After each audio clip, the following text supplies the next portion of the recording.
Guyonan. Wah.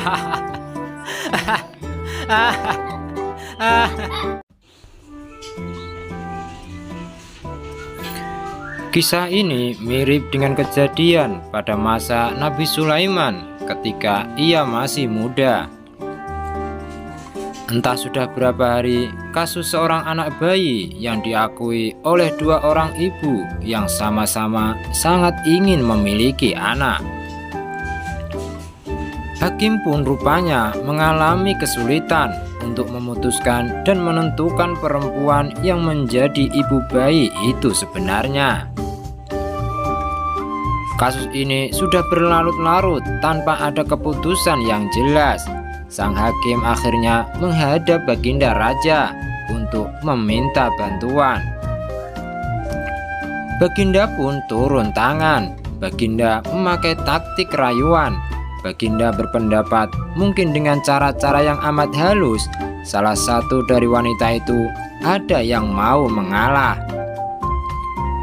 Tetapi kebijaksanaan Baginda Raja Harun ar-Rasyid justru membuat kedua perempuan makin mati-matian saling mengaku bahwa bayi itu adalah anaknya. Baginda pun berputus asa. Mengingat tak ada cara-cara lain lagi yang bisa diterapkan, Baginda pun berpikir mungkin perlu memanggil Abu Nawas untuk meminta bantuannya. Abu Nawas akhirnya hadir menggantikan hakim, tapi Abu Nawas tidak menjatuhkan putusan pada hari itu, melainkan menunda sampai hari berikutnya. Semua yang hadir yakin Abu Nawas pasti sedang mencari akal seperti yang biasa dilakukannya. Padahal penundaan itu hanya disebabkan oleh hal lain, yaitu seorang algojo yang harusnya masuk dalam taktik Abu Nawas tidak berada di tempat. Keesokan harinya sidang pengadilan diteruskan lagi. Abu Nawas memanggil algojo dengan pedang di tangannya. Abu Nawas memerintahkan agar bayi itu diletakkan di atas meja. "Apa yang akan kau perbuat terhadap bayi itu?" kata kedua perempuan itu saling memandang. "Sebelum saya mengambil tindakan, apakah salah satu dari kalian bersedia mengalah dan menyerahkan bayi itu kepada yang memang berhak memilikinya?" kata Abu Nawas. "Tidak, bayi itu adalah anakku," kata kedua perempuan itu serentak. "Baiklah, kalau kalian memang sungguh-sungguh menginginkan bayi itu dan tidak ada yang mau mengalah, maka saya terpaksa membelah bayi itu menjadi dua sama rata dan membagikannya kepada kalian," kata Abu Nawas mengancam dengan spontan.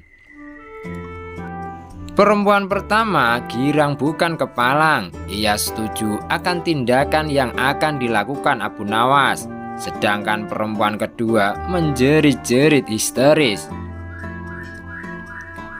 "Jangan, tolong jangan dibelah bayi itu. Biarlah aku rela bayi itu seutuhnya diserahkan kepada perempuan itu," kata perempuan yang kedua. Abu Nawas tersenyum lega. Pemilik sebenarnya bayi tersebut sudah diketahui. Abu Nawas segera mengambil bayi itu dan langsung menyerahkan kepada perempuan kedua. Abu Nawas minta agar perempuan pertama dihukum sesuai dengan perbuatannya, karena tidak ada ibu yang tega menyaksikan anaknya disembelih, apalagi di depan mata. Baginda Raja merasa puas terhadap keputusan Abu Nawas. Sebagai rasa terima kasih, Baginda memberikan sejumlah hadiah atas bantuan yang sangat berguna itu. Tamat. Guyonan. Wah.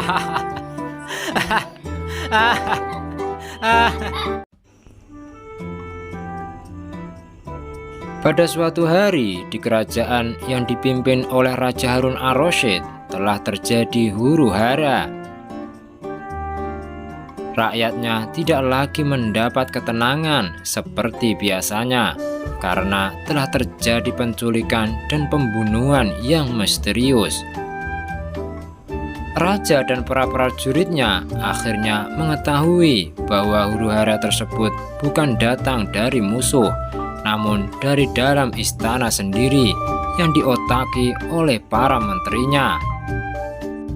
Namun raja sangat kesulitan untuk mencari siapa yang bersekongkol terhadap tindakan penculikan dan pembunuhan tersebut, karena dia melihat bahwa para menterinya semuanya taat kepadanya.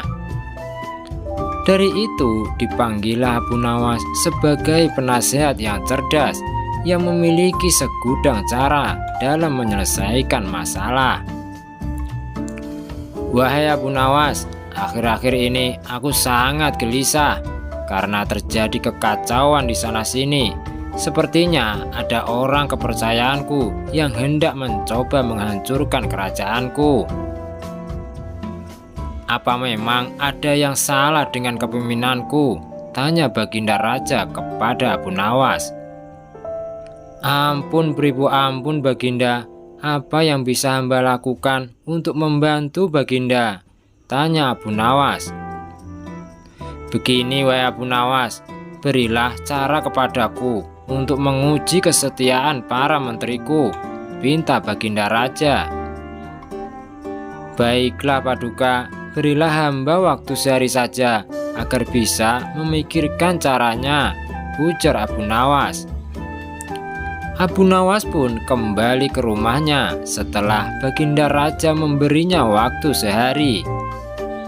Setiba di rumah, Abu Nawas mulai berpikir keras mencari cara menyelesaikan masalah yang sedang dihadapi Baginda Raja. Malam pun semakin larut, tidak sadar ia pun tertidur lelap karena kelelahan berpikir seharian. Keesokan harinya, ketika hendak menunaikan sholat subuh, tanpa sengaja ia menemukan sehelai sorban yang berbau busuk tidak sedap. Sorban itu memang telah lama tidak dicuci oleh istrinya. Dari situlah Abu Nawas menemukan sebuah cara jitu untuk masalah Baginda Raja. Setelah selesai menunaikan sholat, di pagi buta Abu Nawas langsung bergegas menuju istana kerajaan untuk menghadap Baginda Raja dengan membawa sorban yang sudah bau tadi. Abu Nawas pun menceritakan ide yang baru saja ia temukan. Ide tersebut adalah memanfaatkan sorban yang sudah dibawa tadi. Ia meminta Baginda Raja untuk bersandiwara seolah telah memiliki sorban sakti. Baginda Raja pun setuju dan melakukan yang diminta Abu Nawas. Maka dibuatlah rencana untuk mengumpulkan seluruh menterinya. Semua menteri berkumpul di pendapa istana sesuai perintah raja. Di hadapan para menteri itu, Baginda Raja mengatakan bahwa ia telah mendapat hadiah berupa sorban sakti hasil pemberian dari kerajaan lain. Sedang salah satu kesaktian sorban itu adalah bisa menentukan masa depan kerajaan di masa yang akan datang. Lalu Baginda pun berseru, "Wahai para menteriku, bantulah aku untuk menentukan masa depan negeri ini," seru Baginda Raja. "Bagaimana caranya wahai Baginda?" tanya salah seorang menterinya. "Masing-masing dari kalian coba ciumlah sorban hadiah ini secara bergantian. Apabila berbau wangi, maka kerajaan ini akan damai, abadi dan sentosa. Namun apabila bau yang tercium busuk, maka kerajaan ini tidak akan lama lagi akan segera runtuh," jelas Baginda Raja. Baginda pun memasuki sebuah ruangan di mana para menteri akan bergiliran satu persatu dipanggil ke ruangan Baginda untuk mencium sorban sakti tersebut. Setelah semuanya telah mendapatkan giliran, maka dikumpulkanlah kembali para menteri-menterinya. "Bagaimana baunya?" tanya Baginda Raja. "Sorban ini baunya sangat harum, Baginda. Niscaya kerajaan ini akan damai abadi," jawab menteri pertama. Menteri kedua dan ketiga menjawab sama dengan menteri pertama. Intinya adalah mereka berusaha untuk membuat rajanya senang.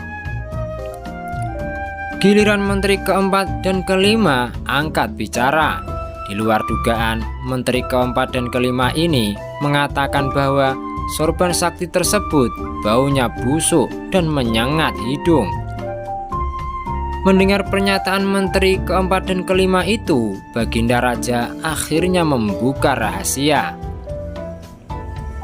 bahwa sorban yang dikiranya sakti tersebut adalah milik Abu Nawas yang sudah usang dan tidak dicuci lama sekali. "Kini aku tahu siapa di antara kalian yang selama ini telah berkhianat kepadaku. Kalian telah terbukti berbohong dan kalian pantas untuk dihukum berat," ujar Baginda Raja. Menteri pertama, kedua, dan ketiga pun mulai kalang kabut kebakaran jenggot. Spontan saja mereka saling menyalahkan. Baginda pun tidak ambil pusing dengan memerintahkan pengawal menangkap dahulu mereka bertiga. Setelah diselidiki secara mendalam, maka terbuktilah mereka bertiga bersekongkol untuk menyingkirkan Baginda Raja. Para menteri pengkhianat itu pun segera dijebloskan ke penjara. Kepada menteri keempat dan kelima, Baginda Raja memberikan hadiah dan memuji kesetiaan yang telah diberikan oleh mereka. Begitu juga dengan Abu Nawas. Akhirnya kerajaannya Baginda Raja mulai damai lagi.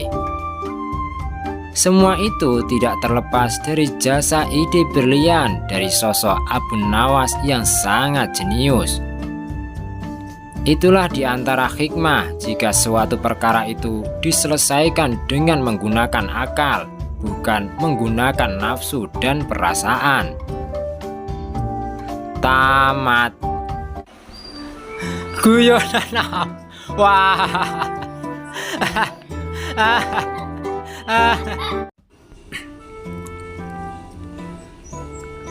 Suatu hari, beberapa orang kawan-kawan Abu Nawas merencanakan sebuah perjalanan wisata ke hutan. Agar perjalanan tidak menjadi membosankan, diajaklah Abu Nawas untuk ikut serta. Setelah menemui kata sepakat, berangkatlah mereka beramai-ramai ke rumah Abu Nawas. Sesampainya di rumah Abu Nawas, mereka pun menceritakan maksud dan tujuan kedatangan mereka. Abu Nawas pun setuju dengan ajakan mereka, dan mereka pun langsung berangkat dengan menunggangi keledai masing-masing sambil sesekali bercanda ria. Tidak terasa perjalanan sudah jauh dari pemukiman penduduk. Tibalah mereka di pertigaan jalan yang sangat sunyi dan tidak ada siapapun di sana selain mereka sendiri. Mereka pun berhenti. Di pertigaan jalan itu mereka mulai ragu-ragu karena ada dua jalan yang menuju ke hutan. Yang satu jalan menuju hutan wisata, yang satunya lagi jalan menuju hutan rimba yang penuh dengan binatang buasnya. Sebagai seorang yang bijak, Abu Nawas menyarankan untuk tidak meneruskan perjalanan karena bila salah pilih jalan, maka bahaya yang akan mengancam.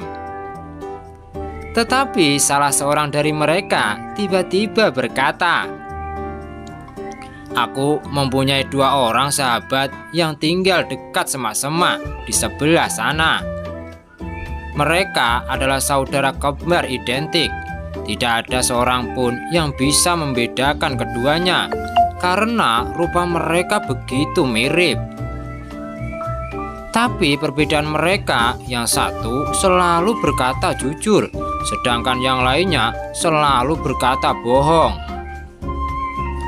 Dan mereka adalah orang-orang yang aneh karena mereka hanya mau menjawab satu pertanyaan saja.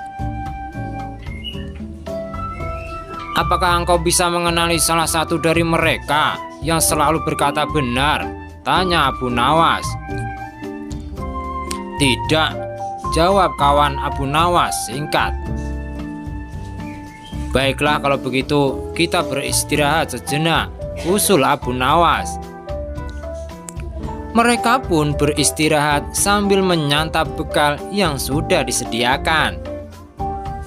Seusai makan, mereka berangkat menuju ke rumah yang dihuni dua orang kembar bersaudara itu.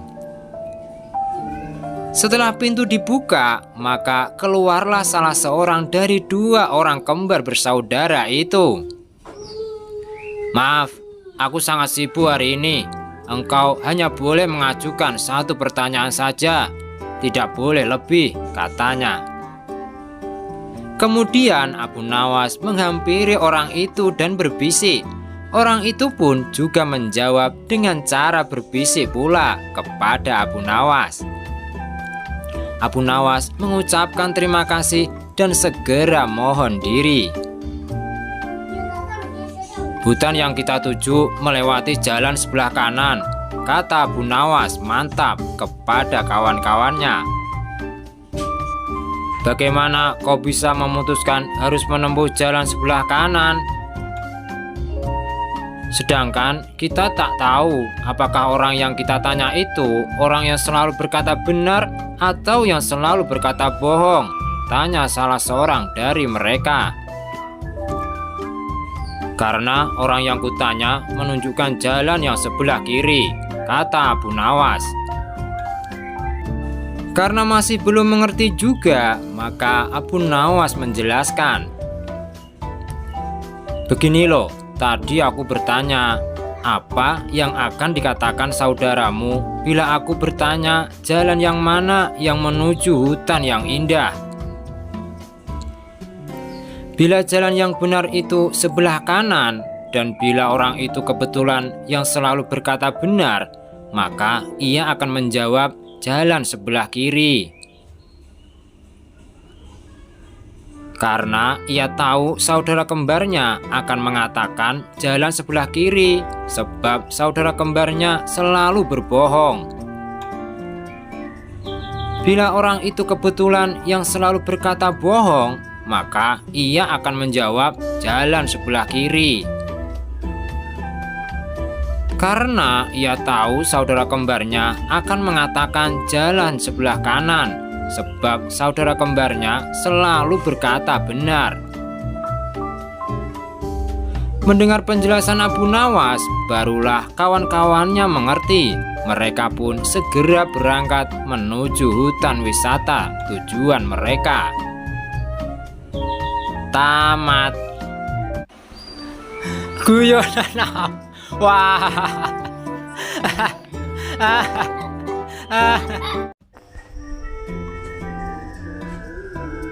Meski hidup sederhana, Abu Nawas dikenal memiliki kebun dan ladang yang luas.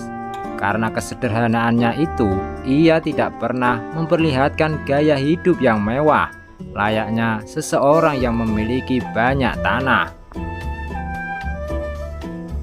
Ia banyak memanfaatkan harta dan rezeki yang ia dapat untuk membantu orang-orang miskin di sekitarnya. Kesederhanaan Abu Nawas juga ditunjukkan dari rumah yang dimiliki bersama keluarganya. Di sana tidak ada barang-barang berharga ataupun barang mewah seperti yang dimiliki para saudagar atau tuan tanah lainnya. Meski di rumah Abu Nawas tidak terdapat barang-barang berharga, entah kenapa seorang pencuri meringsek masuk ke rumahnya untuk mengambil barang-barang berharga yang entah ada atau tidak di rumah Abu Nawas. Diam-diam pencuri itu masuk melalui jendela belakang rumah Abu Nawas. Abu Nawas yang kebetulan berada di rumah saat itu terlihat sangat kaget. Ia lalu diam-diam bersembunyi agar tidak diketahui pencuri tersebut. Abu Nawas terus mengawasi pencuri tersebut yang sudah masuk menuju ruang tengah rumahnya. Tanpa menunggu lama, si pencuri langsung beraksi mencari-cari barang berharga di rumah Abu Nawas. Pencuri itu mengadu-adu isi rumah Abu Nawas dan mulai mencari-cari di segala sudut ruangan. Hati Abu Nawas pun semakin risau melihat si pencuri yang mulai mengobrak-abrik setiap ruangannya. Tapi bukannya menyergap atau berteriak minta tolong, Abu Nawas malah pergi bersembunyi dalam sebuah peti di ruangan lainnya. Sampailah si pencuri di ruang tempat Abu Nawas bersembunyi. Si pencuri tersebut tertarik melihat ada sebuah peti yang lumayan besar di ruangan tersebut. Ia berpikir pastilah di situ keluarga Abu Nawas menyimpan harta benda berharga mereka. Pikirnya, ia kemudian segera menghampiri peti tersebut. Alangkah terkejutnya ia ketika mendapati isi peti tersebut adalah si Abu Nawas, sang pemilik rumah. Pencuri itu lantas bertanya, "Hei, apa yang kau lakukan di dalam situ?" tanya si pencuri. "Aku bersembunyi darimu," jawab Abu Nawas dengan malu. "Memangnya kenapa?" tanya pencuri itu lagi. "Aku malu kepadamu. Aku tidak punya apapun yang dapat kuberikan kepadamu. Itulah alasan kenapa aku bersembunyi di dalam kotak ini," jawab Abu Nawas lagi. Mendengar jawaban Abu Nawas, si pencuri pun langsung pergi meninggalkan rumah Abu Nawas begitu saja dengan tangan hampa. Ia sangat kecewa dan heran. Kenapa si Abu Nawas yang sering diberi hadiah oleh raja dan juga memiliki kebun dan ladang yang luas, tapi tidak memiliki barang berharga di rumahnya? Pencuri itu akhirnya menyadari jika Abu Nawas benar-benar orang yang sangat sederhana kehidupannya dan juga suka membantu orang lain yang membutuhkan. Oleh sebab itulah ia tidak menumpuk-numpuk harta. Tamat. Guyonan. Wah.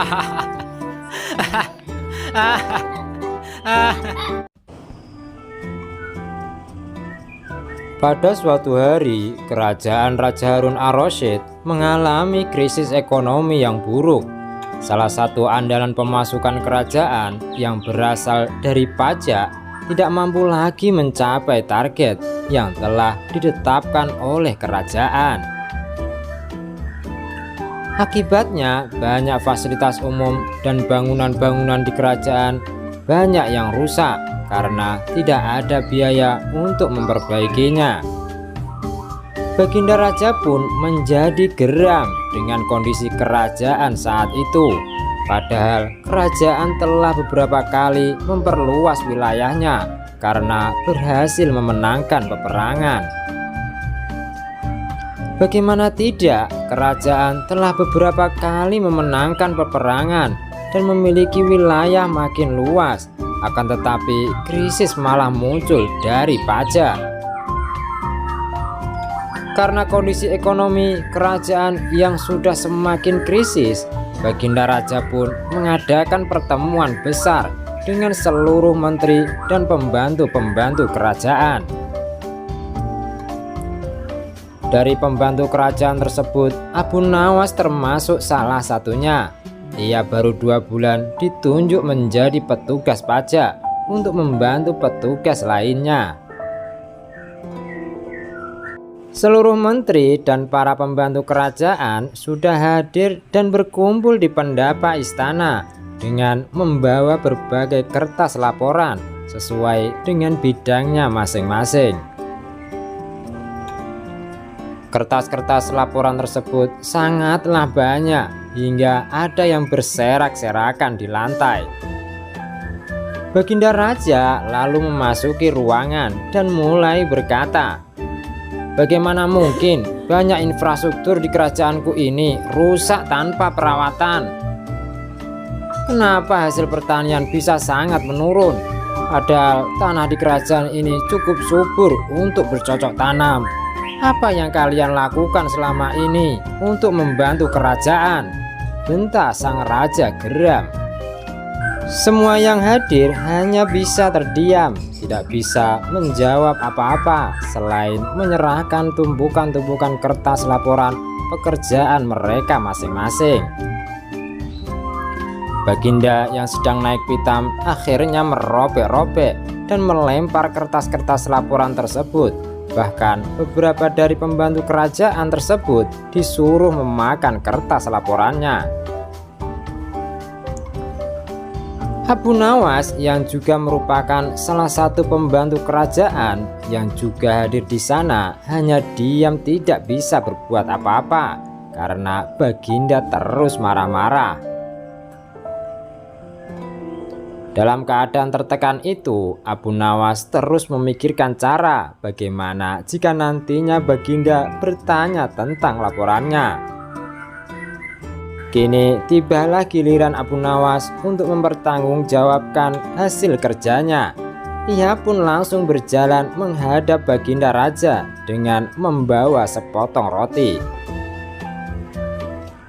Semua yang hadir merasa heran dengan sikap Abu Nawas. Bagaimana bisa di saat kondisi sangat tertekan seperti sekarang, Abu Nawas malah membawa sepotong roti ke hadapan Baginda Raja. Baginda pun langsung berkata, "Wahai Abu Nawas, apakah dirimu akan menyuapiku dengan roti itu?" bentak Baginda Raja. "Bukan begitu Pak Kuda Raja yang mulia. Laporan pekerjaan hamba semuanya tercatat pada roti ini," jawab Abu Nawas dengan santai. "Apa maksudmu? Apa engkau mau mempermainanku di saat seperti ini? Atau kau mau mencoba berpura-pura gila lagi di hadapanku?" bentak Baginda semakin geram. "Paduka yang mulia, usiaku sudah cukup lanjut. Aku tidak akan kuat memakan kertas-kertas laporan yang nantinya Baginda sobek dan menyuruhku untuk memakannya. Jadi hamba memindahkan semua laporan itu pada sepotong roti ini," jawab Abu Nawas. Pesan Abu Nawas tersebut sangat halus tetapi sangat menusuk. Baginda pun tersadar jika ia harus lebih bijaksana memimpin kerajaan, juga bijaksana bersikap terhadap bawahannya. Semua orang pun diminta untuk pergi dan pertemuan dilanjutkan esok harinya dengan kepala dingin dan tanpa tekanan. Dengan itu pula masalah pun lebih mudah ditemukan, begitu juga penyelesaiannya. Tamat. Mohon jangan lupa ya guys, like, share, dan subscribe. Semoga bermanfaat. Amin.